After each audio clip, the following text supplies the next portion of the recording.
Ayan guys, punta tayo dito sa Kawayanan. Hahanap tayo ng maadyohon. Katakot, baka may sawa. Ay, naku, saan ba ako sisiksik dyan? Ang daming kawayan guys. Puno ng kawayan. Yun o.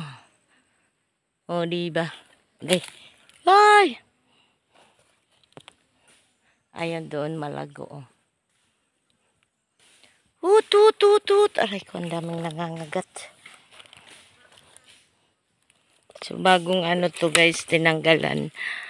Kinuhaan siya ng kasi ginawang doon, bakod sa payag. So, yan yung mga putol-putol. So, kukuha kami ng guys, kasi manungkit kami ng buko. Ayun o. So, hindi pwedeng akyatin. Kaya, magpuputol tayo ng sanga para makakuha ng buko at uminom ng sabaw. O, diba? So, nasa kagubatan tayo ngayon, guys. Ay, ito. Pwede itong stick na to. Pang sungkit ng ang daming nangangagat. Ayan. Nag-iingay na si Dugi doon.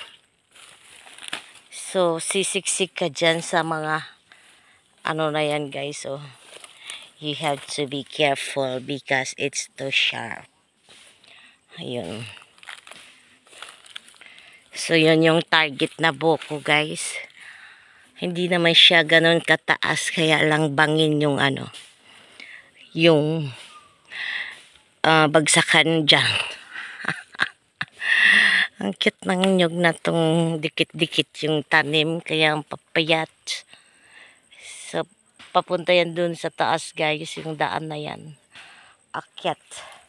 Paakyat doon sa patagan. Ayan.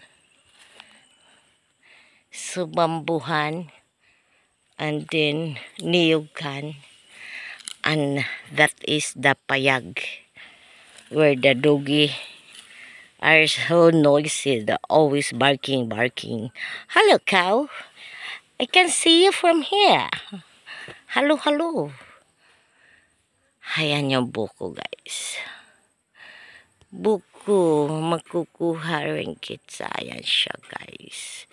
Lalapit natin. Ayan, yan yung buko, guys. Susungkitin natin yan. Buko pa more. Okay.